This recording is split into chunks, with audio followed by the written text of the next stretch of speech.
FM. The night comes alive with Graminphone.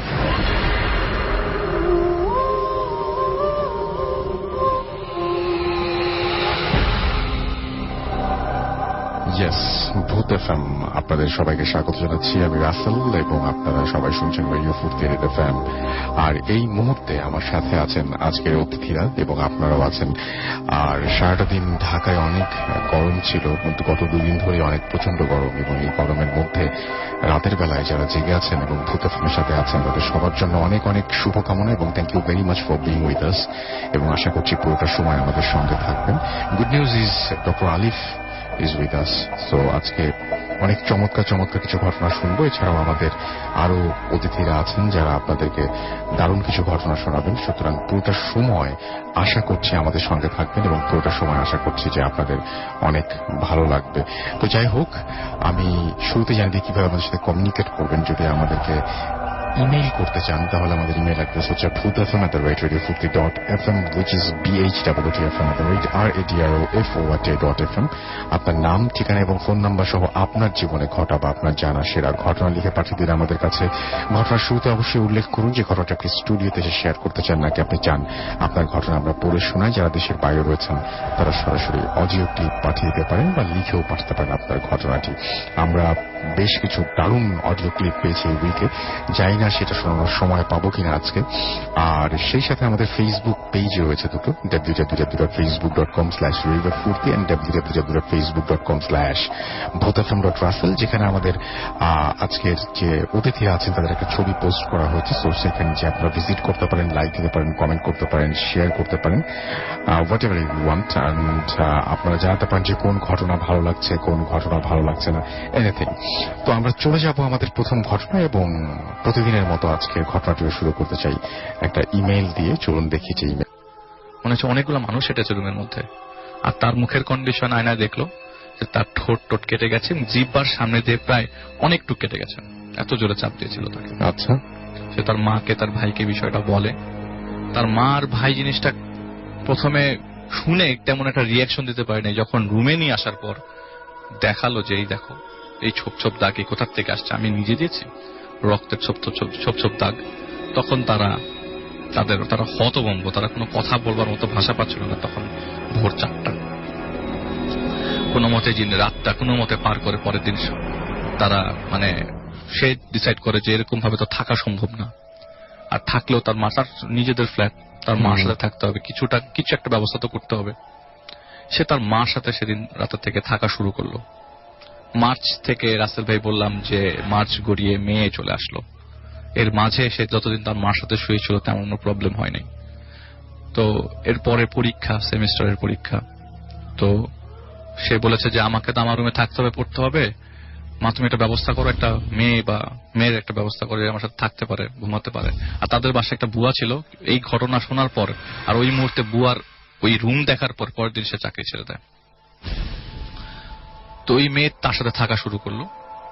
পরের দিন পরীক্ষা, রাত্রেবেলা পড়ছে, রাত্রে 1টার মধ্যে তার ঘুম চলে আসলো, এবং সে ঘুমাতে যাওয়ার সময় ওই লাইট জ্বালিয়ে এসে ঘুমানো। ওই দিন থেকে লাইট জ্বালানো তার ঘুমানো। তার মার সাথে থাকা অবস্থায় লাইট জ্বালানো, তার মা আবার সহ্য করতে পারে না লাইট জ্বালানো অবস্থায়। তো সে শুলো, ঘুমালো, জাস্ট চোখ বন্ধ করলো, হঠাৎ একটা শব্দ হলো। তার খাটের পাশেই জানালা। সে দেখলো জানালার বাইরে যে মেয়েটা তার সাথে ফ্লোরে ঘুমায় সেই মেয়েটা বাইরে দাঁড়িয়ে আছে, ভেসে আছে অবস্থা। 8তলা রাসেল ভাই, 8তলা ইম্পসিবল। সে ডান পাশ কাত হয় দেখে মেয়েটা যে ফ্লোর যে জায়গায় শোয় সে জায়গায় মেয়েটা নাই। সে এক দৌড়ে তার মার কাছে যায়, আবারও মাকে জিনিসটা বলে, মা আবার ভাইকে জানায়, নিয়ে আসে তাদের রুমে। নিয়ে আসার পর দেখে মেয়েটা ফ্লোরে ঘুমোচ্ছে। এরকম ভাবে আরেকদিনও একটা হয়েছিল যে সে বাসায় আসার পর দেখে একটা লোক তার পিসির মধ্যে বসে আছে। তার দৌড়ে তারপর মাকে যেয়ে দেখায়, মাকে ডাইকে নিয়ে আসে, দেখে রুমের মধ্যে কেউ নাই। তো এরকম ঘটনাগুলা ঘটে যাওয়ার পর থেকে তার আর একার ওই রুমটার প্রতি তার ভরসা উঠে যায় যে ওই রুমে থাকা যাবে না। সে তার মার সাথে থাকা শুরু করলো, এবং পার্মানেন্টলি এখানে টেবিলও তার মার রুমে নিয়ে আসে। তো সেদিন আসল ভাই মা যেদিন ঘটনা ঘটে তার কয়েকদিন পরে তার মাও জিনিসটা ফেস করে। কিভাবে ফেস করে? আর তার অত মধ্যে তার ভাবি, তার ভাই সবাই জেনে গেছে তার বাসার মধ্যে যা ঘটছে তা ভালো ঘটছে না। এবং মোস্ট ইম্পর্টেন্ট কথা, তখন রাসেল ভাই সে আমাকে নক করেছিল 2016-তে যে আলিফ ভাই আমি এরকম বিপদে পড়েছি, আপনার জানা মতে কেউ আছে কিনা, আর আমি কাউকে বলতে পারছি না, আর কেউ যে বিশ্বাস করবে এরকম লোকও পাচ্ছি না। আমি রাসেল ভাই বলেছি আমি পাইলে মানে যদি কাউকে পাই তাহলে আমি হেল্প করতে পারবো, কিন্তু আসলে আমি এত ব্যস্ত ছিলাম যে আমি আসলে কিছু করতে পারিনি বা কাউকে জানাতেও পারিনি বিষয়টা। আমি নিজেও ভুলেই গিয়েছিলাম রাসেল ভাই at the end of the day. তো আমি যখন আবার পরে নেক্সট স্টেজে আসি, সেদিন রাতের বেলা তার মা তার সাথে শুয়েছিল।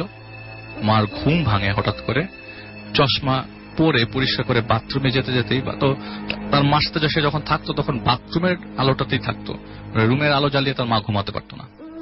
তো বাথরুমের দরজাটা পুরাটা খুলতেই পুরো আলো যখন মোটামুটি আলো যখন তার মেয়ের খাটের পর্যন্ত পৌঁছালো, সে দেখলো যে তার মেয়ের পাশে একটা লোক দাঁড়ানো, দেয়ালের মধ্যে হেলান দিয়ে দাঁড়িয়ে আছে। তো এই কে, চোর নাকি, এই কে ওখানে, এরকম বলতেই যে লোকটা তার মেয়ের পাশে দেয়ালে হেলান দিয়ে দাঁড়িয়ে ছিল সে তার দিকে তাকালো, আর সেই লাল বিবর্ণ মানে লাল চোখ, তার মা, আমি তার মার সাথে কথা বলেছি রাসেল ভাই, এই লাল চোখ, এরকম চোখ সে আগে কখনো দেখে নেই। লাইট জ্বালাতেই সব উধাও এবং সেই আগের মতো রুমের মধ্যে পায়ের মানে সোলের দাগ, জমাট বাঁধা রক্ত। তার ভাইকে ডাকলো, তার ভাই বলল যে একটা ব্যবস্থা তো বিহিত করতেই হবে, এরকম হতে থাকলে তো সম্ভব না। তার ভাই পরের দিন কি হলো, তার ভাই যে মসজিদে নামাজ, তার ভাই আসলে নামাজ কালাম 5 ওয়াক্ত পড়তো সবসময়, এবং তাদের বাসায় এমন না যে কেউ নামাজ পড়তো না, সবাই নামাজি মানুষ ছিল। তো তোর ভাই তোর এখানে আমি মাগরিবের নামাজের পর আপনাদের ঘরে ঢুকবো, ততক্ষণ আমি ছাদে থাকবো, একটা চেয়ার দিলে খুব ভালো হয়। তো উনি ব্যবস্থা করে, মাগরিবের ওয়াক্ত আসে, সেই ভাইয়া তাকে নিয়ে, যেহেতু পরের দিন শনিবার ছিল, আপনার শনিবারও ব্যাংক বন্ধ থাকে, সে একটা ব্যাংকে চাকরি করতো আর কি। তো সেই ভাই আর কি তার মাগরিবের নামাজ পড়ে জাস্ট সে যখন তার পাশেই ছিল, কয়েকটা লোক পরেই ওই হুজুর যে লোকটা আসছিল তার সাথে, সেই লোক ছিল মসজিদে, সালাম ফিরানোর পরে লোকটাকে সে আর পেল না। বাসায় আসলো এবং অনেকক্ষণ ধরে ফোনে ট্রাই করলো, মাগরিবের ওয়াক্তের পর তাদের বাসায় আসার কথা, কিন্তু ওই লোক একদম মসজিদ থেকেই গায়েব, কোনো খবর নাই, কিচ্ছু নাই, ফোনে পাওয়া যাচ্ছেই না। তো পরে উনি বাসায় গেলেন এবং তার মাকে বললেন যে দেখো আমি একজনকে নিয়ে আসলাম, তোমরা তো জানো, কিন্তু আমি ওনাকে আর পাচ্ছি না ফোনে, ওভার ফোনে তাকে আর পাওয়া সম্ভব হচ্ছে না, তুমি এক কাজ করো, আমরা যদি দেখি যে এরকম কন্ডিশন আজকে রাতেও ঘটে, কালকেও ঘটে, তাহলে আমরা এই ফ্ল্যাট ছেড়ে অন্য বাসা নিয়ে নিব, এটা ভাড়া দিয়ে দিব, কারণ এইভাবে থাকা সম্ভব না। আফরিন ওর পড়াশোনা করতে পারছে না, কাউকে বলতে পারছে না, দেখা যায় কোনো না কোনো দিন দেখা যায় মুখে দাগ, খামচির দাগ, এগুলি খুব অস্বাভাবিক ঘটনা। এবং তার ওয়াইফ মানে ওনার ওয়াইফও থাকতে চাচ্ছে না বাসার মধ্যে, কারণ ভয়ঙ্কর অবস্থা। তো রাসেল ভাই প্রতিদিন এরকম ঘটনা ঘটছে। ওই দিন রাতের বেলা তো তার ওয়াইফ, ওই দিন রাতের বেলা আবার তার শালা মানে ওই ভাইয়াটার শালা আসে, মানে ওয়াইফের ভাই আর কি, যে এই যে ঘটনা ঘটছে এটা দেখার জন্য যে তাদের বাসায় কি হচ্ছে না হচ্ছে। সে খুব সাহস করে চলে আসে বাসায় থাকার জন্য। সবচেয়ে আশ্চর্যজনক রাসেল ভাই, এটা কখনো সম্ভব হবে মানে সম্ভব না, কখনো আমি এরকম ঘটনা শুনি নাই কারো কাছে। সেদিন রাতের বেলা এই রুমের মধ্যে তার মা, আফরিনাপুর মা, উনি এবং তার ভাবি শোয়, এবং ভাবির যে ভাই তার দুলা ভাইয়ের সাথে তাদের রুমে শোয় আর কি, আর যে মেয়েটা ছিল সে মেয়েটা ফ্লোরে শোয়। রাত্রে 3টার দিকে হঠাৎ করে মনে হয় যে পুরান ঘড়িগুলার যে সাউন্ডগুলা, ঘন্টার এরকম ঘন্টার একটা সাউন্ড আসতে থাকে হঠাৎ করে। এই সাউন্ডের মাঝে তার মার ঘুম ভাঙে। ঘুম ভাঙার পর তার মা লাইট জ্বালায়, এবং লাইট জ্বালানোর পর যা দেখে তা অকল্পনীয়। আপনি হঠাৎ করে ঘুম থেকে উঠে আপনার রুমের মধ্যে এটা দেখলে আপনিও খুব অকল্পনীয় সিচুয়েশনে পড়বেন রাসেল ভাই। সে দেখে যে ওই যে মেয়েটা ফ্লোরে ঘুমিয়েছিল তার ঠিক পাশে একটা কফিন, কালো কালারের একটা কফিন রাসেল ভাই, কালো কালারের কফিন, কফিনের উপর দিয়ে ঢাকনা দেওয়া। এবং এই কফিন কোথা থেকে আসলো, এটা ঢুকাতে গেলেও তো 4-5 জন মানুষ লাগে, এত ভারী কফিন। কফিনটা খুললো তার ছেলে, এবং খোলার মতো সাহস পাচ্ছিল না। ওই ছেলেটা যে ছিল, শালা যে ছিল, সে ওই সাহস করে খুলে ফেললো। খুলে ফেলার পর সবাই খুব হতভম্ব হচ্ছে, আমি জানি যারা শুনছে, আসলে ভেতরে কিছুই নাই, রক্তে মোড়ানো একটা কাফনের কাপড়, একটা আতর, আর কিছু চা পাতার প্যাকেট। খুব অদ্ভুত লাগে। ওই দিন রাতের বেলা তারা পুলিশকে ফোন দেয়, কিন্তু পুলিশ আসবে বলে তাদের বাসা মনে হয় খুঁজে পাচ্ছে না, পরবর্তী ওই দিন রাতেবেলা আসে নাই। পরের দিন সকালবেলা পুলিশ যখন আসে, বাসার মধ্যে কফিনের ভিতরে এই মুড়ানো রক্ত মুড়ানো, মানে পুলিশও কোনো এভিডেন্স খুঁজে পাচ্ছে না আসলে কিসের ভিত্তিতে তারা কোনো কেস বা জিডি করবে। তো তারপরেও তারা বলে যে আপনারা একটা জিডি করে রাখেন, বাকিটা পরে দেখা যাবে, কফিনটা সরায় ফেলেন। আর যদি পারেন বিষয়টা আমাদেরকে পরবর্তীতে কোনো প্রবলেম হলে আমাদের জানাবেন। পুলিশ এই বলে চলে যায়। সেদিন দুপুর 12টার দিকে খবর আসে, আমেরিকায় তখন রাত 2টা আর বাংলাদেশে সকাল 12টা, দুপুর 12টা। ওইখানে যে পাশের বাসার যে মহিলা, উনিও বাংলাদেশি, তার হাজবেন্ড মানে ওই ফোন দেয়, মোবাইল ফোনে মেসেঞ্জারে, ফেসবুক মেসেঞ্জারে ফোন আসার পর বলে যে আপনার হাজবেন্ডের অবস্থা খুব খারাপ, উনি হসপিটালাইজ হাসপাতালে ভর্তি, আপনারা সবাই একটু দোয়া করবেন। আসলে জিনিসটা ওই দিন ভাঙে বলে নাই, ওই দিন ভেঙে বলা হয়নি। পরে জানতে পারে কিছুক্ষণ পরে তার ছেলেকে বলা হয় যে তোমার বাবা আর বেঁচে নাই। তারা আপনি বলতেছে যে আমি পিছনে তাকিয়ে দেখলাম যে কেউ নাই, যদি কেউ হাত বুলায় তাহলে আমি সাথে সাথে তাকে পাবো, সাথে সাথে ঘুরে দেখি কেউ নাই, নোবডি ওয়াজ দেয়ার। ইভেন কফিনটার দিকে যতই আমি তাকাই ততই মনে হয় যে আমার বাবা কফিনে শুয়ে আছে। খুব রিসেন্টলি রাসেল ভাই তারা চলে যায় কানাডাতে, আমাকে বলেছে যে আমি যাওয়ার আগে আপনাকে সেই কফিনটা একটু দেখাতে চাই। রাসেল ভাই আমি নিজে যে দেখে আসছি কফিন। হ্যাঁ, আপনি ফোন দিয়েছিলেন এবং আপনি বলছিলেন যে আমি রাসেল একটা কফিন দেখতে যাচ্ছি। আপনি ফোন দিয়ে আমাকে এটা জানিয়েছিলেন। Thank you very much for your story, এবং সবাই থ্যাঙ্কস জানাচ্ছে আলিফকে চমৎকার এই স্টোরির জন্য। এবং আমি দেখতে পাচ্ছি যে আমাদের সাথে আছেন রানা শেখ বাহাদুর, এবং সে আলিফের ঘটনাটার প্রশংসা করেছে। আমাদের সাথে নাইমুর রহমান আছেন, এবং তিনি বলছেন যে বাবা মা শুনতে দেন না, তাও শুনি। আমার মনে হয় যে শুনতে না দেবার কারণ হচ্ছে হয়তো আপনার অন্য কিছু মিস হয়ে যায়। সো আপনি বাসা এবং স্টাডি ঠিকঠাক করেন তাহলে ডেফিনেটলি শুনতে দিবে। এমডি আব্দুল্লাহ গাজী আমাদের সাথে আছেন, শ্মশানের ঘটনা শুনতে চান। আলমগীর হাসান মেহেদি আছেন রাজশাহী দুর্গাপুর থেকে। এছাড়া আমাদের সঙ্গে আছেন দেখতে পাচ্ছি রাপ্পি, এমডি আব্দুল্লাহ গাজী আমাদের সঙ্গে আছেন, মনজুরুর রহমান সেজান আমাদের সঙ্গে আছেন দেখতে পাচ্ছি MRH হাসিব। এছাড়াও আছেন আমাদের সঙ্গে দেখতে পাচ্ছি সঞ্জয় রয় আছেন আমাদের সঙ্গে, নাইমুর রহমান আমাদের সঙ্গে, ইয়াসিন সরফরাজ শাহিন আমাদের সঙ্গে আছেন তনিমেশ রয়। আলিফ ভাইকে ধন্যবাদ এরকম একটা ঘটনা বলার জন্য।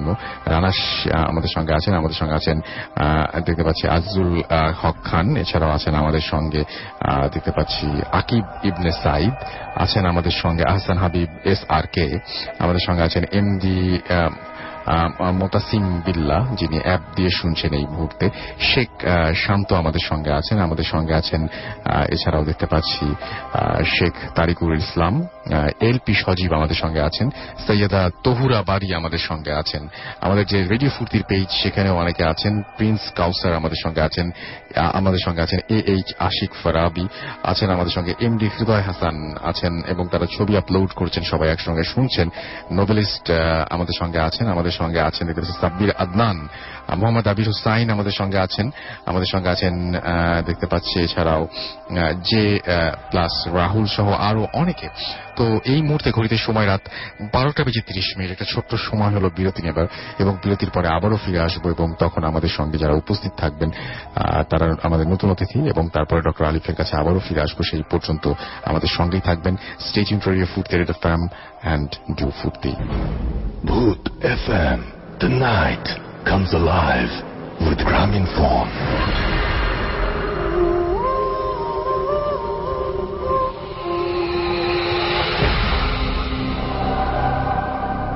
Welcome back. ঘড়িতে সময় রাত 12:33 এই মুহূর্তে, এবং আমি রাসেলাচির সাথে চলছে Bhoot FM, the night comes alive with Grameenphone, and you are listening to radio Foorti FM। চলছে ভূত FM, এবং আমাদের সাথে একজন অতিথি আছেন যিনি আসলে বেসিক্যালি বড় হয়েছেন কুয়েতে, এবং এখন বাংলাদেশের যে সময়টা আছেন সেই সময়টা একজন মালয়েশিয়া থেকে এবং একজন কুয়েত থেকে। তো তারা আমাদেরকে সময় দিচ্ছেন। আপনার নামটা প্লিজ একটু বলবেন, তারপরে আপনার ঘটনায় যাব। আসসালামু আলাইকুম লিসেনার্স, আসসালামু আলাইকুম রাসেল ভাই, থ্যাংক ইউ আমাদেরকে এই প্ল্যাটফর্মটা দেওয়ার জন্য, একটা ছোট্ট কাহিনী শেয়ার করার জন্য। হ্যালো লিসেনার্স, আমি হুসেইন শেখ মোহাম্মদ। আমি বর্তমানে trainee pilot Aryan aviation flying স্কুলে। সো আমার সাথে রিসেন্টলি একটা ছোট কাহিনী হয়েছে যা আমি শুরু করতেছি। আমার আম্মু আর ভাই এরা ইউজুয়ালি বাংলাদেশে আসে মানে ভেকেশনে এভরি ইয়ার 2-3 বার আসে। তো এবারও ওনারা আসছিল। ওনারা আসার পরে ওনারা একটু বেড়াতে যায় বাংলাদেশে মানে ভিতরেই। সো আমার আম্মু এবার ময়মনসিং গেছিল। তো আমার ভাই আমার সাথেই ছিল, যেহেতু আমি একা ছিলাম তো আমার ভাইকে রেখে দিয়েছিল আমার সাথে। সো আমরা বেসিক্যালি একই রুমে শেয়ার করি। আমি আমার বোনের বাসায় থাকি। তো এক সময় ইউজুয়ালি আমি বিকালে ঘুমাই না। তো ওই দিন হুট করে আমার কেমন জানি লাগতেছিল, আমার সমস্যা হচ্ছিল, মাথা ব্যথা করতেছিল। এন্ড দেন ওই দিন আমি বিকালে ঘুমাই গেছিলাম। তো আমার দেখা গেল যে আমার ভাইও আগে ঘুমাই গেছিল, ওই পাশেই আমি শুয়েছিলাম। সো আমার ভাগ্নি আছে যে নাকি 2 years old, অনেক দুষ্ট, তো অনেক দুষ্টুমি করে। তো ও আমার রুমে ঢুকলো। তো আমার ড্রেসিং টেবিলে আমার একটা সানগ্লাস ছিল, একটা চশমা ছিল। তো ওটা চশমা নিয়ে খেলা করতেছিল। তো আমার পাশে যে ভাই শুয়েছিল, আমার ভাই বলল, এই তোমার চশমা নিয়ে খেলা করতেছে, তুমি নিয়ে ইউসুফকে একটু রুমের বাইরে রাখো। তো আমি উঠলাম, আমার ভাগ্নির হাত থেকে চশমাগুলা নিলাম, ড্রেসিং টেবিলে রাখলাম, ইউসুফকে আমি রুম থেকে মানে একটু বাইরে করলাম, তার দরজা লাগাই দিলাম, লক করলাম। তারপর আমি এসে আবার ঘুমাই গেছি। সো আমি মানে হাফ ঘুমানো অবস্থায়। তো কিছুক্ষণ পর অ্যারাউন্ড 10 সেকেন্ড পর আমাকে আবার নক করলো। নক করার পর আমার ভাই আসলো। ভাই এসে আমাকে একটা কাগজ হাতে ধরাই দিল। তো বললো যে এই কাগজটা কালকে যে জমা দিতে হবে একটা অফিসে। তো আমি তো মানে ঘুমের অবস্থায় ছিলাম, তো ওই হালকা গ্লিম্পস দেখছি। সো হালকা কনসিয়াসনেসে ছিলাম। তো আমি খুলে কাগজটা নিয়ে আবার শুয়ে গেছি। তারপর শোয়ার পর আমার দেখি যে লাইট অন করছে আমার ভাই। তারপর ও মোবাইল নিয়ে একটু বসছিল। তারপর আমি যখন এক সাইড থেকে আরেক সাইড ফিরলাম, দেখি আমার বিছনায় কেউ নাই, খালি ছিল। তখন আমার মাথায় একটু খটকা লাগলো যে আমাকে তো কেউ বলছিল যে তোমার চশমা নিয়ে খেলতেছিল, একটু চশমাটা রেখে দাও। তো ওই মুহূর্তে আমি একটু শকে ছিলাম। তো আমি কাউকে শেয়ার করি নাই। তার 2 দিন পর আমি শেয়ার করলাম, আমি আমার বোনের সাথে শেয়ার করলাম এই স্টোরিটা। তো আমার বোন বলল যে এটা কিন্তু হ্যালুসিনেশন না, এটা বাস্তব হতে পারে। এরকম আগে ওনাদের সাথে কাহিনী হয়েছিল। সো ওদের কাহিনী যেটা ছিল ওটা আমি এখন সঠিক বলতে পারবো না। আমি আবারও আসবো ইনশাআল্লাহ সামনে এটা শেয়ার করতে। ওকে, থ্যাংক ইউ ভেরি মাচ। আমরা চলে যাচ্ছি আবারও ডক্টর আলিফের কাছে। ইন দ্য মিন টাইম আপনারা আমাকে যারা লিখতে চান, যারা আমাদেরকে ইমেইল পাঠাতে চান, অনেকেই বলছেন যে তাদের কাছে ইন্টারেস্টিং স্টোরিজ আছে, সেটা অ্যাড্রেস হচ্ছে bhutfm@radiofurti.fm, which is bhwtfm@radiofurti.fm। আমাদের দুটো পেজ রয়েছে, www.facebook.com/radiofurti and www.facebook.com/bhutfm.russell। সরাসরি চলে যাচ্ছি ডক্টর আলিফের কাছে এবং তার ঘটনা শুনবো। থ্যাংক ইউ রাসেল ভাই। আমার সেকেন্ড ঘটনাটা হচ্ছে নোয়াখালীর একটা ঘটনা। আসলে খুব বেশি বড় ঘটনা এটা না, কিন্তু একটু মজার ঘটনা আর কি। স্টোরি এবং আলিফ ভাইয়ের স্টোরিগুলো খুব ভয়ের। লিখেছেন এস.এম. জুবাইর ইসলাম। সাজাদ আল শাফিন আমাদের সঙ্গে আছেন শাহজাদপুর থেকে। সঞ্জয় সরকার আছেন আমাদের সঙ্গে। শাহেদ আহমেদ আছেন। সাজাদ আল শাফিন আমাদের সঙ্গে আছেন। আতিকুর রহমান আতিক আছেন আমাদের সঙ্গে। আমাদের সঙ্গে আরো অনেকেই এই মুহূর্তে আছেন দেখতে পাচ্ছি। এবং আমাদের সঙ্গে আছেন অপূর্ব মাহমুদ। ডক্টর আলিফ ভাইয়ের ঘটনার প্রশংসা সবাই করছেন। সো নতুন করে বলা গেছে। সঞ্জয় সরকার আমাদের সঙ্গে আছেন। আমাদের সঙ্গে আছেন দেখতে পাচ্ছি এছাড়াও আশিক, আমাদের সঙ্গে আছেন বিজয় বণিক, এছাড়াও আছেন এমডি মুস্তাকিম, মোহাম্মদ ইয়াসির আরাফাত আমাদের সঙ্গে আছেন। 2012 সাল থেকে তিনি শোনেন এবং আমাদের সঙ্গে তিনি এই মুহূর্তে আছেন। আমাদের সঙ্গে আছেন মোহাম্মদ কাজী ইলিয়াস সাকিব, এছাড়াও আছেন আরো অনেকেই দেখতে পাচ্ছি এই মুহূর্তে। এবং আমাদের সঙ্গে আছেন দেখতে পাচ্ছি মাহিন, এবং এছাড়াও আছেন মহসিন তানভীর, আমাদের সঙ্গে আছেন ইমরান নাজির। 2010 সাল থেকে সব এপিসোডই তার শোনা। ইমরুল রিফাত আমাদের সঙ্গে আছেন এবং আমাদের সঙ্গে আছেন দেখতে পাচ্ছি ম্যাক্স বয় ইমন, টিসিবি তামিম আমাদের সঙ্গে আছেন, অস্থির হচ্ছে লিখেছেন।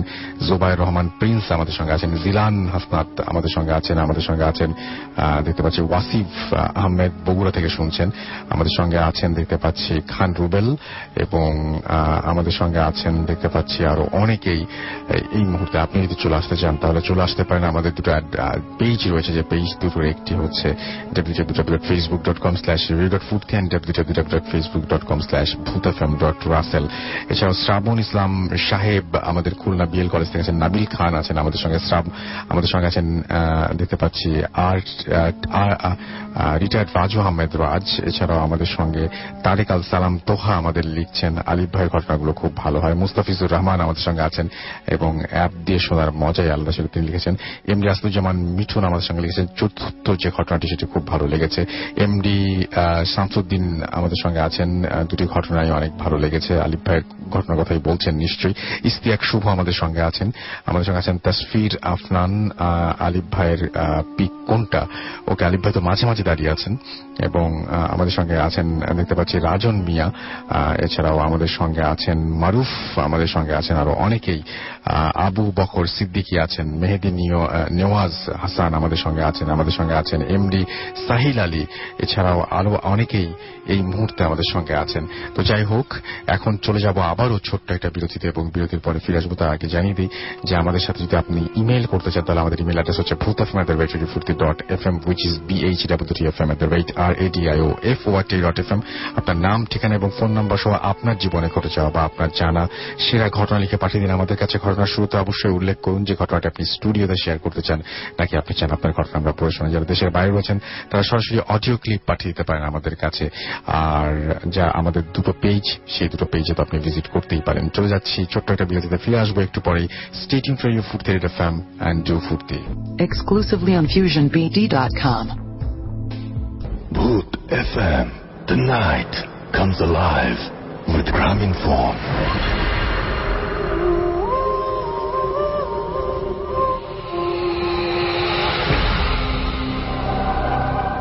Yes, the night comes alive with Graminphone. শুনছেন সব সময় রেডিও ফুড থিয়েটার এফএম। আমি রাস্তাল আছি সাথে, এবং এই মুহূর্তে ঘড়িতে সময় রাত 12:53। আর আমার সঙ্গে একজন অতিথি এই মুহূর্তে এসে উপস্থিত হয়েছেন। তার পরিচয় আমি দিব, তার আগে একটু বলি যে আমাদেরকে যদি ইমেইল করে ঘটনা পাঠাতে চান তাহলে আমাদের ইমেল অ্যাড্রেস হচ্ছে bhutfm@radiofurti.fm, which is bhutfm@radiofurti.fm। আপনার নাম, ঠিকানা এবং ফোন নাম্বার সহ আপনার জীবনে ঘটে যাওয়া বা আপনার জানা সেরা ঘটনা লিখে পাঠিয়ে দিন আমাদের কাছে। ঘটনার শুরুতে অবশ্যই উল্লেখ করুন যে ঘটনাটা আপনি স্টুডিওতে এসে শেয়ার করতে চান, নাকি আপনি চান আপনার ঘটনা আমরা পড়ে শোনাই। যারা দেশের বাইরে রয়েছেন তারা সরাসরি অডিও ক্লিপ পাঠাতে পারেন আমাদের কাছে, বা আপনার ঘটনা লিখেও পাঠিয়ে দিতে পারেন আমাদের কাছে। আমাদের দুটো পেজ রয়েছে, www.facebook.com/radio.foodti and www.facebook.com/bhutfm.russell। এবং আমাদের ভূত এফএম পেজে আজকের সবার ছবি আপলোড করা রয়েছে, আর আমাদের যে রেডিও ফুডতির পেজ সেখানে একটা পোস্ট রয়েছে, আপনারা চাইলে সেখানে লাইক দিতে পারেন, কমেন্ট করতে পারেন, শেয়ার দিতে পারেন। রাস্তায় প্রচুর মানুষ দেখতে পাচ্ছি, সবাই যাওয়া আসা করছেন। এখনো পর্যন্ত যেন ঢাকা ঘুমিয়ে পড়েনি, এবং এখনো পর্যন্ত মনে হয় গরম। আকাশে প্রচুর মেঘ দেখেছিলাম যখন ঢুকি এখানে। এখন কি অবস্থা জানি না, যে কোনো সময় বৃষ্টিও নেমে যেতে পারে। আর আমার সাথে এই মুহূর্তে যিনি আছেন তিনি এসেছেন মালয়েশিয়া থেকে, এবং তিনি আমি খুব খুশি যে খুব অল্প সময়ের জন্য বাংলাদেশের ছুটিতে এসেছেন। তার মাঝখানে তিনি কন্ট্যাক্ট করেন এবং তিনি বলেন যে আমি বাংলাদেশ, তো যদি আপনি আমার সাথে আমাকে চান ইনভাইট করতে, you can do that. So আমি আর দেরি করিনি, দেখে ফেলেছি, এবং তার বাংলায় সমস্যা থাকার পরেও তিনি এখানে এসেছেন এবং তিনি তার ঘটনাটা শেয়ার করবেন আপনাদের সাথে। এই জন্য আমি অনেক খুশি। তো আমি তার কাছ থেকে তার জীবনের ঘটনাটা শুনে প্রথমে জানতে চাইব নাম এবং পরিচয়, তারপরে আপনার ঘটনায় যাব। আমার নাম মোহাম্মদ জুয়েল। আমি বড় ছোট কুয়েতে, আর আমার পড়াশোনা মালয়েশিয়াতে হচ্ছে। সো তো আমার সাথে রিসেন্টলি যেটা ঘটেছে সেটা হচ্ছে ব্যাক ইন 2016। তো সেপ্টেম্বরের টাইম, তখন আমাদের হচ্ছে সেমিস্টার ব্রেক চলে। তো আমার যে হাউসমেট দুজন, তো ওরা ছুটিতে চলে যায়। তো একজন চলে যায় সৌদি আরব ওর ভিসার প্রবলেমের কারণে, আর আরেকজন পাকিস্তান চলে যায়। তো আমি বাসায় একা তখন। তো একদিন হঠাৎ আমার ফ্রেন্ড বলতেছে দেন আমি তোমার বাসায় থাকবো তোমার সাথে, তো প্রবলেম আছে? আমি বললাম না প্রবলেম নেই, তুমি থাকতে পারো। সো ও আমার সাথে রাতে হলো আমার বাসায়। তো আমরা মুভি দেখতেছিলাম।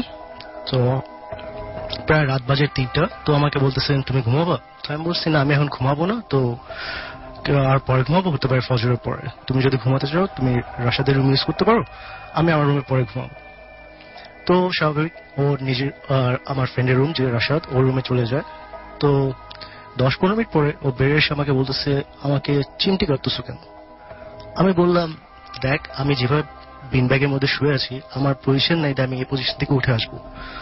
সো কি করে সম্ভব আমি চিমটি কেটে লাইক উইথিন 2 সেকেন্ডের মধ্যে আমি আমার রুম থেকে বেরিয়ে আসবো? তো আমি বললাম কিছু না, তো তুমি রুমে চলে যাও। তো আবার সে 10 মিনিট পর আসে, আসার পর বলে দেন আমাকে আবার তুমি চিমটি কাটছো। আমি তোমার সাথে মজা করতেছি না, তুমি ঘুমায় যাও, পরে আর নাহলে এখানে বসো।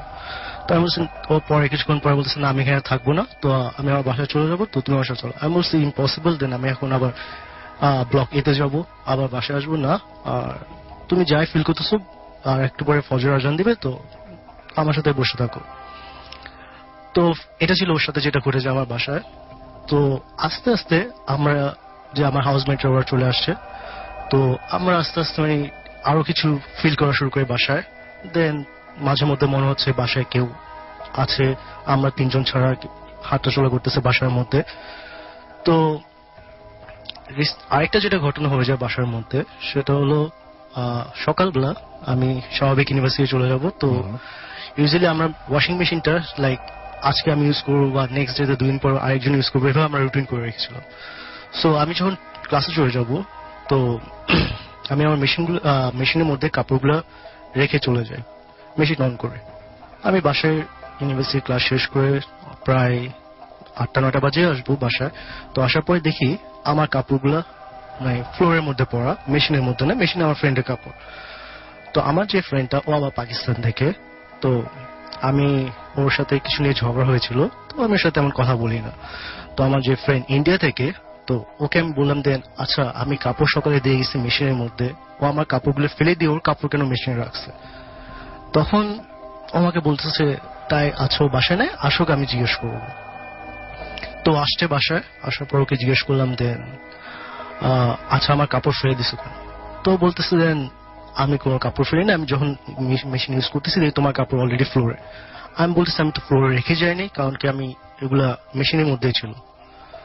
তো তো আমাদের দুজনের মধ্যে ঝগড়াটা একটু বেড়ে যায়। তো আমি বলছি, তো হঠাৎ করে আমরা খেয়াল করলাম যে আমাদের বাসায় 2টা সিসিটিভি ক্যামেরা আছে। তো পরে তো আমরা জিজ্ঞেস করলাম দেন সিসিটিভি 2টা কি জন্য আর ইনঅ্যাক্টিভ? তো আমরা ওনাকে নেক্সট টাইম জিজ্ঞেস করে আচ্ছা বাসায় কি কোনো প্যারানর্মাল অ্যাক্টিভিটিস বা কিছু বা এই কারণে, তো সে বিজি থাকার কারণে অ্যাভয়েড করে গেছে। তো পরবর্তী আমরা আর জিজ্ঞেস করিনি। তো আমরা অ্যাজ ইউজুয়াল, কারণ প্রবলেমগুলো এত বেশি হচ্ছে না, আমাদের কোনো ক্ষতি হচ্ছে না। তারপর আরো কিছুদিন যাওয়ার পর যেটা বাসায় হলো, যেটা পুরাই অস্বাভাবিক জিনিস, আমি আর আমার ফ্রেন্ড যে ইন্ডিয়া থেকে রাশাদ, ওর রুমে টিভি শো দেখতেছে, আমি আমার রুমে টিভি শো। তারপর প্রায় আসাম ওর ফ্রেন্ডের বাসায় চলে যায়, কারণ এটা ছিল উইকেন্ড। তো প্রায় রাত 2টা-3টা হবে। তো আমি আমার টিভি শো প্রায় শেষ হয়েছে, তো আমি আবার স্মোক করি। তো ভাবছি দেন আসামের কাছ থেকে আমি সিগারেট নিয়ে নেবো যদি বাসায় আসে। তো হঠাৎ দেখলাম মেইন দরজাটা খোলার সাউন্ড পেলাম। তো আসাম যেভাবে বাসায় আসে দরজা অনেক জোরে খুলে, বন্ধ করার সময় জোরে বন্ধ করে, প্লাস রুমেও আসে, লিভিং রুম দিয়ে চলার সময় একটু জোরে চলে। ও চায় কি সবসময় যেন নিচে ফ্লোরে যারা আছে তাদের যে একটু প্রবলেম হয়। আচ্ছা। তো পরে রাসেল ভাই যেটা হলো, আমি 10-15 মিনিট পরে ওর রুমে যাই, আমার টিভি শো প্রায় শেষ। তো যখন ওর রুমে যাই দেখি ওর রুমে নাই। তো আমি বললাম ও আসলো মাত্র 10 মিনিট হচ্ছে, ওর 10 মিনিটের মধ্যে আবার বের হলে যদি হতো তাহলে সাউন্ড শোনা যেত। তো আমি গেলাম রাশাদের রুমে, যে জিজ্ঞেস করলাম রাশাদ আসাম আসছিল না? বলে হ্যাঁ আসছে তো রুমে। আমি বলতেছি ওর রুমে না। বলছে কি করে সম্ভব? তো আমি বলি তুই শব্দ শুনছো? তো বলছে হ্যাঁ আমি শব্দ শুনছি। তাহলে আমার সাথে তুই লাইক যোগ করার দরকার নেই, ও রুমে আছে আমি দেখি। রুমে যাই দেখি ও দেখে ও নাই। তো আমাদের দুজনের মাথার মধ্যে ঘুরতেছে আমাদের বাসায় যেসব হচ্ছিল আমাদের সাথে, এটা কি ওইটা নাকি। তো ও চুপচাপ করে ভয় পেয়ে গেছে, ও বলতেছে আমি শুয়ে যাবো, আমি ইম্পসিবল, আমি এখন জেগে থাকবো না। তো ও শুয়ে গেছে, আমি আমার রুমে চিন্তা করতেছি হচ্ছেটা কি। সকালের আসাম আসলো, আসার পর ওকে জিজ্ঞেস করলাম দেন আচ্ছা তুমি কি কালকে রাতে বাসায় আসছিল? বলে আমি বাসায় আসছি তোমাদের সামনে এখনই। তো ওকে বললাম দেন তাহলে বাসায় আসছিল কে, কারণ তুমি যেভাবে আসো দরজা খোলার ওই সেম ওইটাই। তো হঠাৎ করে আবার বলতেছে আচ্ছা আমাদের আবার একটু আসলে সিরিয়াস নেওয়া দরকার জিনিসগুলো, কারণ কি বারবার হচ্ছে। এর মধ্যে রাসেল ভাই আবার যেটা কিছুদিন আগে হয়েছে, প্রায় লাস্ট নভেম্বরে লাস্ট ইয়ারে, তো আমি লেট নাইটে বাসায় আসি প্রায় লাইক 3-4 বাজে। তো আসাম ওর রুমে, আর রাশাদ ইউজুয়ালি যদি বাইরে যায় ম্যাক্সিমাম 1টা বাজেও বাসায় চলে আসে। সো আমি বাসায় আসি দেখি রাশাদ ওর রুমে নেই।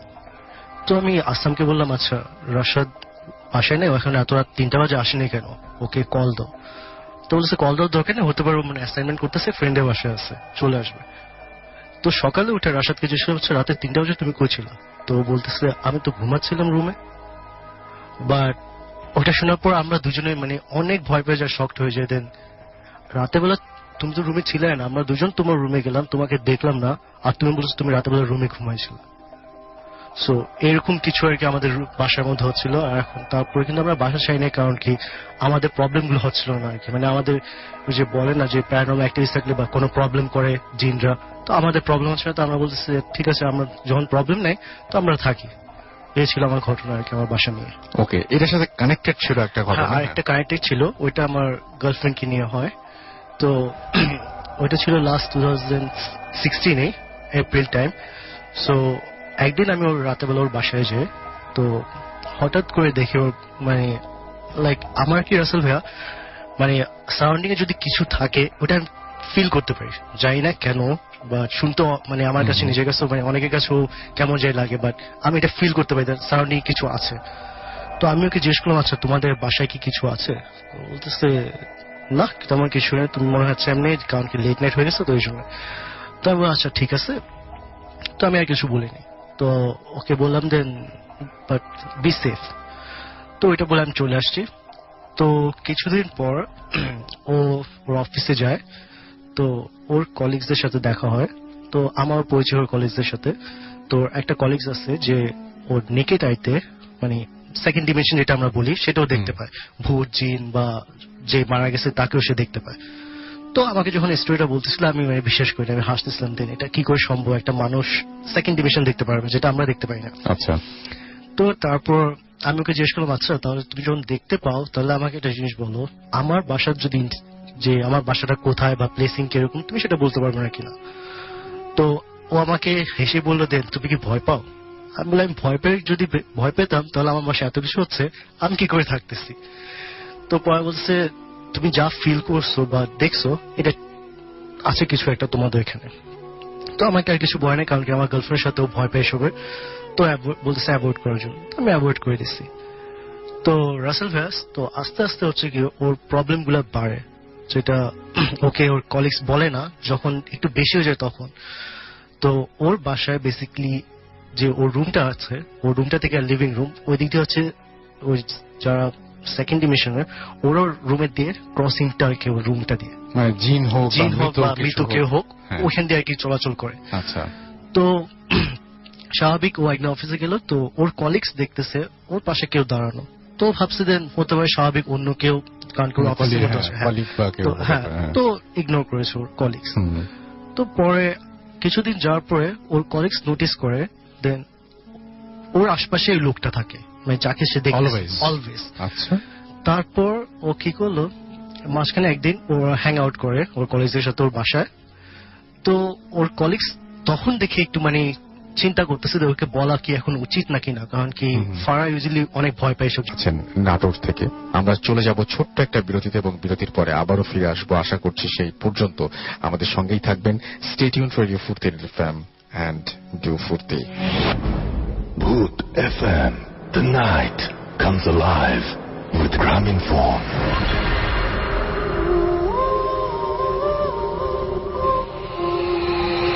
Welcome back. ঘুরতে সময় রাত 1:18 শুনছেন সবসময় রেডিও ফুর্তির এফএম।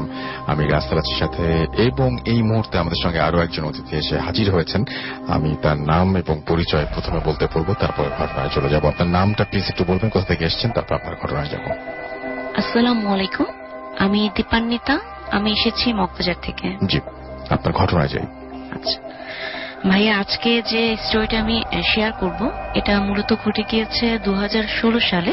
জি, এটা আমার এক কাজিনের সাথে ঘটে যাওয়া ঘটনাটা।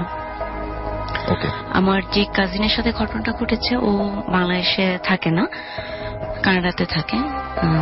মূলত জন্ম ওখানেই, মাঝে মাঝে ভ্যাকেশন বাংলাদেশে আসে বেড়াতে। যে সময়ের ঘটনা, এটা জুন জুলাইয়ের দিকের ঘটনা। সন্ধ্যার পরে 8:30-9টা বাজে রাত, আমরা কাজিনরা সবাই আমার যে হোম টাউন নবাবগঞ্জ ওর আমাদের বাড়িতে বসা উঠানে। খুব গুড়ি গুড়ি বৃষ্টি হচ্ছে, গুড়ি গুড়ি একদম, আর আকাশে খুব মেঘ আর বিদ্যুৎ চমকাচ্ছে। আচ্ছা, আমার যে কাজিনটার কথা বলছি ওর নাম হচ্ছে রিজভি। ও ওর নানু বাড়িতে গিয়েছিল। আচ্ছা। রিজভি ফোন দেয় আমাদের, ফোন দিয়ে বলে যে আমি চলে এসেছি, আমি বাস স্ট্যান্ডে নামলাম। তো বাস স্ট্যান্ড থেকে ও আমাদের বাড়িতে আসবে। যে পথ দিয়ে আসবে ভাইয়া, ওটা মূলত একটা শর্টকাট ওয়ে। মানে থাকে না এরকম যে বাড়ির পাশে দিয়ে রাস্তা, অ্যাকচুয়ালি হাঁটাচলা করতে করতে ওটা রাস্তা হয়ে গিয়েছে এরকম। তো 5 মিনিটের মতো দূরত্ব।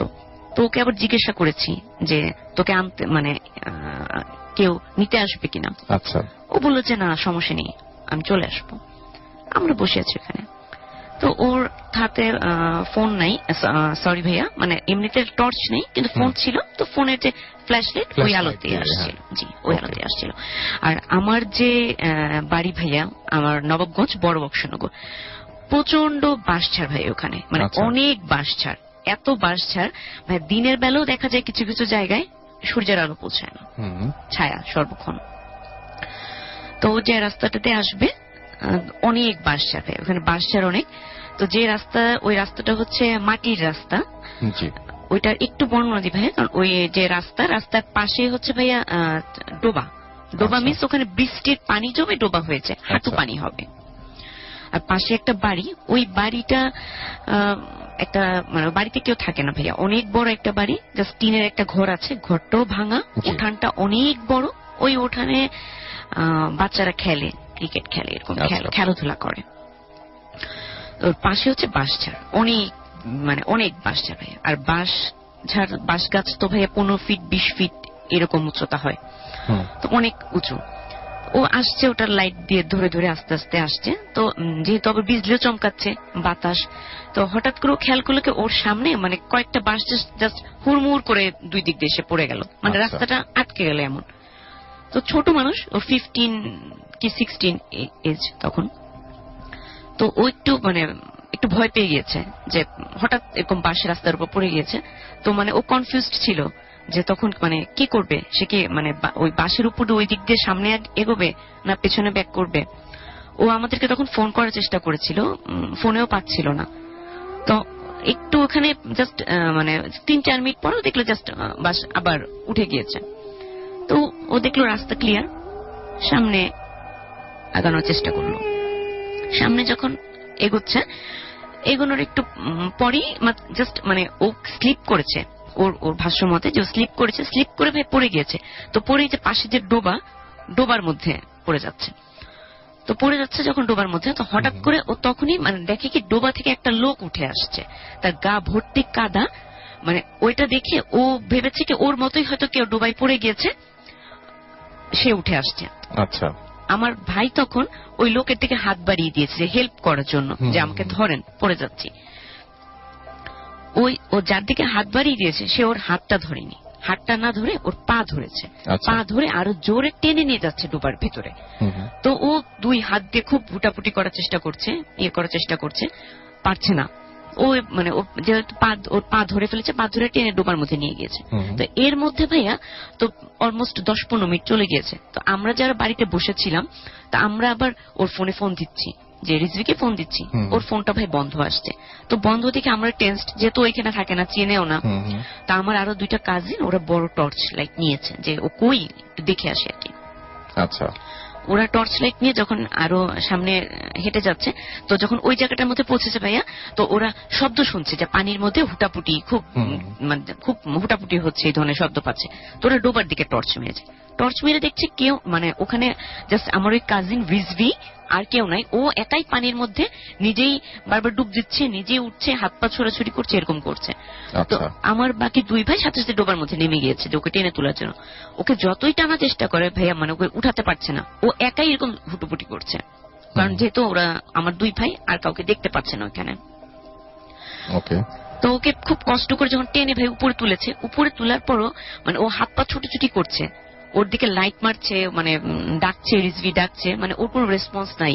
মানে ও এমন করছিল তখন যে মানে আমার ওই 2 ভাইকেও চিনতেই পারছে না, এবং ওই ব্যাপারটার মধ্যেই টোটালি তখনও আছে।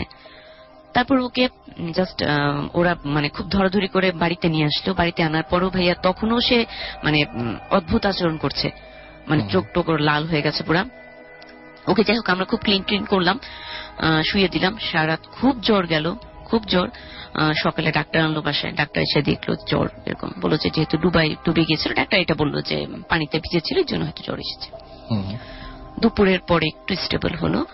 দুপুরের পরে তো তখন আস্তে আস্তে আর কি ভাইয়া ও ঘটনাটা বললো যে এরকম ওর সাথে এরকম হয়েছে। ও জাস্ট যেটা বললো যে ও যখন হাতটা বাড়িয়ে দিয়েছে, ওর পা ধরে যখন টেনেছে ভাইয়া, ও বললো যে মানে যে জিনিসটা ছিল, বললো যে খুব বিকট গন্ধ ছিল, খুব মানে দুর্গন্ধ পেয়েছে ওটার কাছ থেকে। আর ওটা চোখ দুটো খুব লাল ছিল, খুব লাল ছিল চোখ দুটা। মানে আর ও বললো যে ওর মাথাটা মুখটা বারবার কাদার মধ্যে ঢুকিয়ে দিচ্ছিল। ও যতই ছাড়াতে চেষ্টা করছিল, ছাড়ছিল না ওকে। মানুষের আকৃতিও বললো। এরপর ভাইয়া বেশ কিছুদিন দেশে ছিল, কিন্তু অসুস্থই ছিল। এখন আল্লাহর রহমতে মোটামুটি ভালো, ফিরে গিয়েছে কানাডাতে, এখন সুস্থ আছে মোটামুটি আল্লাহর রহমতে। থ্যাংক ইউ সো মাচ আপনার ঘটনার জন্য, আপনাকে অনেক ধন্যবাদ। আমরা চলে যাব একটা ইমেইলে, এবং এই ইমেইলটি পাঠিয়েছেন আমাদের একজন, একটা প্রবলেম হয়েছে। আমি বললাম ঠিক আছে। ও বলল যে আজ এখান থেকে যেতে দিবে না, খুব চিন্তা করবে অযথা। আমি নিজেকে ফ্রি করতে চাইলাম এসব চিন্তা ভাবনা রেখে, স্বাভাবিকভাবে সময় কাটতে শুরু করলো। তার রেল লাইনের পাশে হাঁটার সময় একটা জায়গা দেখিয়ে বললো এইখানে নাকি কাল রাতে একটা মেয়ে সুইসাইড করেছে, মেয়েটি নাকি খুব সুন্দর, তাদেরই ক্লাসমেট ছিল। আমি অবাক হয়ে বললাম কেন সুইসাইড করেছে? সে বলল পরিবারে নাকি কোনো একটা প্রবলেম চলছিল। আমি ভাবলাম, স্বাভাবিকভাবে বললাম যে তুমি কি লাশ দেখতে গিয়েছিলে? তানজিন এসব খুব ভয় পায়। সে বলল যে না। কিন্তু আমি বললাম কিন্তু কি? লাশের অবস্থা খুব খারাপ ছিল, আর সব থেকে খারাপ ছিল তার নাকি 2টি আঙুল নাকি পুলিশ এখনো খুঁজে পায়নি। আমি বললাম তোমার ক্লাসমেট ছিল? সে বলল যে এত কাছের বন্ধু না হলেও ভালো সম্পর্ক ছিল, এবং মারা যাবার 2 দিন আগে নাকি ওর হাতে, মানে ওরা 2 দিন আগে নাকি ওরা হাতে নেল পলিশ দিয়েছে, ওর হাতে নেল পলিশ দিয়ে দিয়েছিল তানজিন। আমার বুকটা চাপ দিয়ে উঠলো, এবং আমি আবার বললাম যে নেল পলিশটি কি পেস্ট কালারের ছিল? তানজিন অবাক হয়ে বলল হ্যাঁ। আমি আর কিছু বলতে পারলাম না। তানজিন কিছু না বলে অনেক জোর করে হোস্টেলে নিয়ে আমি ঢাকায় ব্যাক করি বাসে ওঠার জন্য। আমি একটি সফটওয়্যার কোম্পানিতে জব করি, সফটওয়্যার, এবং আমি এই সমস্ত সবকিছু লজিক দিয়ে চিন্তা করি। একের পর এক প্রশ্নগুলি আমি নিজেকে করতে থাকলাম। আমি কাল রাতে কার সাথে কথা বলেছি? তানজিন যে মেয়েটির কথা বলল, তার সাথে এই মেয়েটির কি সম্পর্ক? মেয়েটি কাল রাতে কেন বলেছিল যে সে আগুন ভয় পায়? আমি যখন ওর সাথে কথা বলছিলাম, পেছন থেকে কেউ আমাকে বলেছিল আস্তে কথা বলার জন্য। আমি তো মেয়েটির সাথে কথা বলছিলাম, ওরা কি মেয়েটার কথা শোনে নাই? কেনই বা পাশের সিটে আমার, মানে এরকম সব অদ্ভুত ঘটনা আমার সাথে ঘটলো। ঢাকায় বিয়ের ব্যাক করার পর আমার খুব জ্বর আসে, এমনকি এক রাতে আমাকে মেডিকেলেও কাটাতে হয়েছে, এবং সেদিনের পর থেকে রাতে কোথাও আমি ট্রাভেল করি না। এই ছিল আমার সাথে ঘটে যাওয়া ঘটনা। ভালো লাগলে পড়ে শোনাবেন এবং রিপ্লাই জানাবেন। আমার আরো কিছু ঘটনা আছে, সময় পেলে লিখে পাঠাবো। ভূত এফএমের জন্য শুভকামনা রইল। লিখেছেন মোহাম্মদ নাইম, নারায়ণগঞ্জের সোনারগাঁ থেকে, এবং তিনি বলেছেন যে এই ঘটনাটি সত্য একটি ঘটনা। তো আমি আপনাদের কাছে পড়ে শোনালাম। কেমন লেগেছে এটা পুরোপুরি আপনাদের ব্যাপার, এবং আশা করছি যে আপনাদের ভালো লেগেছে। আর খারাপ লাগলেও জানিয়ে দিবেন, কোনো সমস্যা নেই। এবং পুরো ঘটনাগুলোই আমরা সিলেক্ট করি আপনাদের পছন্দ অনুযায়ী। সো আপনাদের পছন্দ না হলে আপনারা বলবেন না তো কে বলবে। চলে যাবো একটা ছোট্ট বিরতিতে। বিরতির পরে আবারও ফিরে আসবো। সেই পর্যন্ত আমাদের সঙ্গেই থাকবেন। স্টে টিউনড রেডিও ফুর্তি রেড এফএম এন্ড ডু ফুর্তি। Bhoot FM. Tonight comes alive with Grameenphone.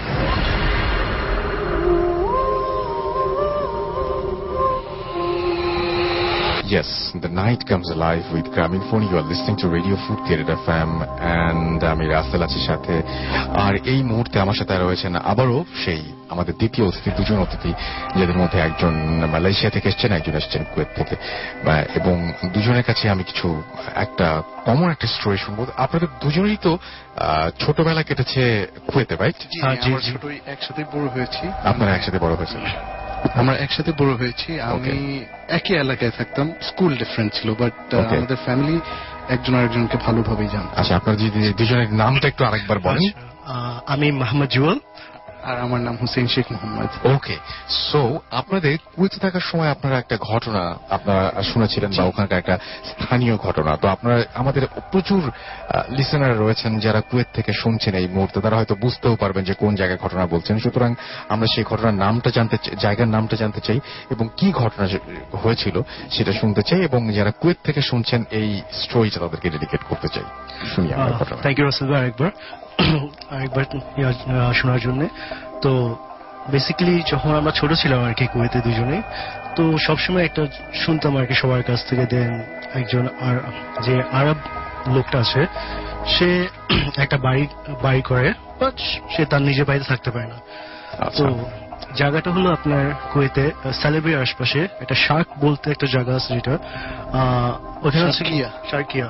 তো ওখানে হচ্ছে আমাদের শার্কিয়া জায়গাটা, যেটা ওখানে হচ্ছে ইউজুয়ালি যে আমরা সবাই যাই মাছ কেনার জন্য আর কি, মানে যে কি বলে নিলামে যেসব মাছগুলো হয় ওইভাবে আর কি। তো ওইখান থেকে আসার সময় কুয়েতে অলমোস্ট লাইক প্রত্যেকের জায়গায় স্পিড লিমিট আছে, বাট তখনকার টাইমে ওই জায়গায় স্পিড লিমিটটা তেমন ছিল না। মানে ওখানে হচ্ছে আপনি যে ফার্স্ট ড্রাইভ করেন সেটা আপনি যদি বেটার, যেটা কোনো লিমিটই দেয় নাই ওরা। তো এটার কারণ হচ্ছে ওইখানে যে বাসাটা আছে, যে আরবি লোকটা যে বাসাটা বিল্ড করে, তো ইয়ারটা যিনি কত চলে গিয়েছে 1987 ওই বাসাটা বানানো হয়।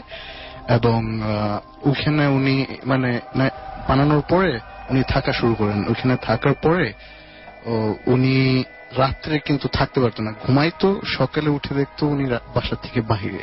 আচ্ছা, তো বাসা থেকে বের হয়ে অন্য কোথাও শুয়ে আছেন? বাহিরে শুয়ে আছে কি, মানে গার্ডেনের সাইডটায়, বা ইট ওয়াজ মানে এটা একটা বাঙ্গালোর মতন ছিল। ওর একটা বিশাল বড় বাসা বানিয়েছিল, পাশে গার্ডেন।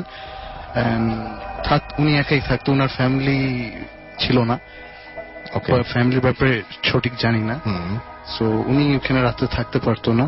তো যখন ঘুমাইতো সকালে উঠে দেখতো উনি গার্ডেনে শুয়ে আছে। 2-3 বার একইবার কাহিনী হয়েছে। তো এটার পরে উনি চিন্তা করলেন, না আমার এখানে থাকা পসিবল না, তো আমি এটা রেন্টে দিব। না রেন্টে না, রেন্টেরটা আমি সঠিক বলতে পারি না, বাট এটা ছিল এরকম যে শুনলাম আর কি আব্বুর কাছ থেকে, বা আশপাশে আরো যেসব মানে আমাদের ফ্রেন্ডস এগুলো ছিল।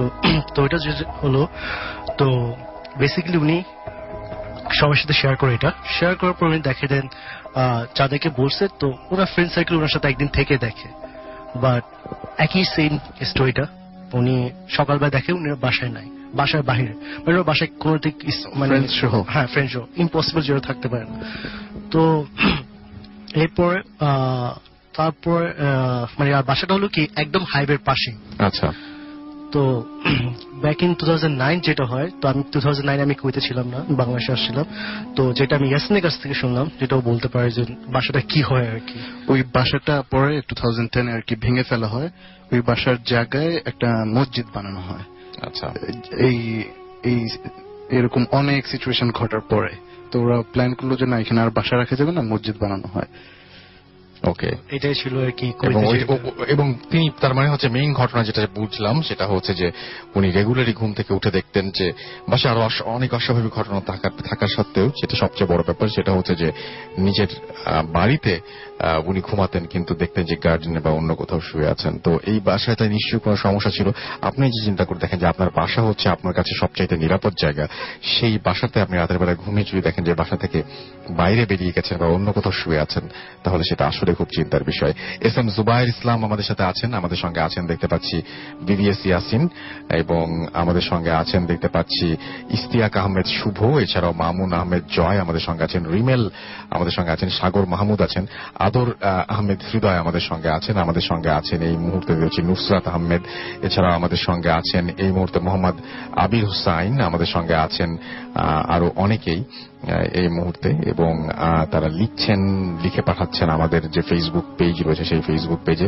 ইতি সরকার আমাদের সঙ্গে আছেন, আমাদের সঙ্গে আছেন সাবিকুন নাহার নিজ, এছাড়াও MD রেজওয়ান হাসান আমাদের সঙ্গে আছেন, মাকসুদ রব্বানী আমাদের সঙ্গে আছেন, মিশকাত হুসাইন আমাদের সঙ্গে আছেন, রাফসান ইসলাম আমাদের সঙ্গে আছেন, আমাদের সঙ্গে আছেন দেখতে পাচ্ছি প্রিন্স, এছাড়াও আমাদের সঙ্গে আছেন আয়ান দাস, নাসিফ আছেন আমাদের সঙ্গে, সালাম খান আমাদের সঙ্গে আছেন, নাসিফ হোসাইন ফাহিম আমাদের সঙ্গে আছেন, আতিকুর রহমান আতিক আমাদের সঙ্গে আছেন, আমাদের সঙ্গে আছেন অভিজিৎ চৌধুরী, এবং অভিজিৎ কলকাতা থেকে আমাদের সাথে আছেন, মাহমুদুল ইসলাম আমাদের সঙ্গে এই মুহূর্তে আছেন আমাদের সঙ্গে, এবং তিনি লিখেছেন যে তিনি একজন ভূত এফএমের রেগুলার লিসেনার। চাঁদের আলো আমাদের সঙ্গে আছেন, তারা 3 বন্ধু জনি, দুলাল, জাহিদুল সবাই মিলে শুনছেন। MD আব্দুর রহমান আমাদের সঙ্গে আছেন, আমাদের সঙ্গে আছেন অর্ণব ঘোষ, আমাদের সঙ্গে আছেন SH মাহিম, এছাড়া আমাদের সঙ্গে আছেন তানজিম হাওলাদার, আমাদের সঙ্গে আছেন হোসাইন, এছাড়াও ইয়াসিন শফিন আমাদের সঙ্গে আছেন, রাজশাহী রাজকুমার আমাদের সঙ্গে আছেন এই মুহূর্তে, আমাদের সঙ্গে আছেন আরো অনেকেই। তো যাই হোক, যারা আমাদের সঙ্গে এতক্ষণ পর্যন্ত ছিলেন তাদের সবাইকে অনেক অনেক অনেক অনেক অনেক অনেক ধন্যবাদ। আমি আরো একবার জানিয়ে দিচ্ছি, আমাদের যারা দেশের বাইরে রয়েছেন তারা সরাসরি অডিও ক্লিপ পাঠিয়ে দিতে পারেন আমাদের কাছে, আর যারা হচ্ছে আপনি চাইলে লিখেও পাঠাতে পারেন, ইটস আপ টু ইউ। আর আমাদের দুটো পেজ রয়েছে, www.facebook.com/radio.furti and www.facebook.com/bhutfm.russell। সেখানে গিয়েও কিন্তু আপনি আপনার আপনার কথা লিখে জানাতে পারেন। আর আমাদের যে ফেসবুক পেজ, যেটা হচ্ছে ভূত এফএমের যে ফেসবুক পেজটা রয়েছে, সেই ফেসবুক পেজেই একটা অপশন রয়েছে, যে অপশনে গিয়ে কিন্তু আপনি সরাসরি আপনার দেখবেন যে ইমেইল অপশন আছে, এবং সেই অপশনে আপনি সেই ট্যাবটায় গিয়ে সেখানে ক্লিক করে আপনি সরাসরি ইমেইলই পাঠিয়ে দিতে পারেন আমাদের কাছে। তো আমি দেখতে পাচ্ছি আমাদের যে রেডিও ফুর্তির পেজ, সেখানে আছেন খোকন, নাম প্রকাশে অনিচ্ছুক, না এটাই নাম তার, গণেশ ভক্ত জয় আমাদের সঙ্গে আছেন, M খায়রুল আমাদের সঙ্গে আছেন, MD হুমায়ুন কবির আমাদের সঙ্গে আছেন, আসিফ সজীব খান আমাদের সঙ্গে আছেন, একাকিত্বের ভিড়ে আমাদের সঙ্গে আছেন, তনু আমাদের সঙ্গে আছেন, আমাদের সঙ্গে আছেন ওবায়দ SK, এছাড়াও আমাদের সঙ্গে আছেন সোহেল মাহমুদ, আমাদের সঙ্গে আছেন সাইফ শরীফুল সৌরভ, আছেন শ্রাবণ ইসলাম সাহেব, আমাদের সঙ্গে আছেন MD ওবায়দ SK, আমাদের সঙ্গে আছেন সৌরভ পল, ঈশ্বরদী থেকে শুনছেন তিনি, আরিফুর শুভ কুমিল্লা থেকে শুনছেন, মুন্তাসির জয়ন আমাদের সঙ্গে আছেন, আমাদের সঙ্গে আছেন দেখতে পাচ্ছি খুলনা থেকে শ্রাবণ ইসলাম সাহেব, এছাড়াও আমাদের সঙ্গে আরো অনেকেই আছেন যারা এখন আমাদের সাথে শুনছেন, এবং MD সুলাইমান রশিদ আমাদের সঙ্গে আছেন, আমাদের সঙ্গে আছেন জেমস অন্তর, ত্রিশামুম আমাদের সঙ্গে আছেন, আমাদের সঙ্গে সাজিদ হাসান আমাদের সঙ্গে আছেন, ফারহান আহমেদ আমাদের সঙ্গে আছেন, আমাদের সঙ্গে আছেন নাবিল খান, আহমেদ নাইম আমাদের সঙ্গে আছেন, আমাদের সঙ্গে আছেন এছাড়াও দেখতে পাচ্ছি মেহরাব, মুজাহিদ, জয় খান সহ আরো অনেকে। থ্যাংক ইউ আপনাদের মেসেজ পাঠানোর জন্য, এবং আপনারা এতক্ষণ ধরে আমাদের সঙ্গে যারা শুনলেন তাদেরকে সবাইকে অনেক অনেক অনেক অনেক ধন্যবাদ। কথা হবে আবারও আগামী শুক্রবারে অবশ্যই, এবং ইনশাল্লাহ, এবং সে সাথে নতুন কোনো অতিথি নিয়ে আবারও হাজির হয়ে যাব। সেই পর্যন্ত সবাই ভালো থাকবেন, সুস্থ থাকবেন, সুন্দর থাকবেন, মোস্ট ইম্পর্টেন্টলি ফুর্তি থাকবেন। আজকের মতো এখানেই শেষ করছি, টাটা। Exclusively on FusionBD.com.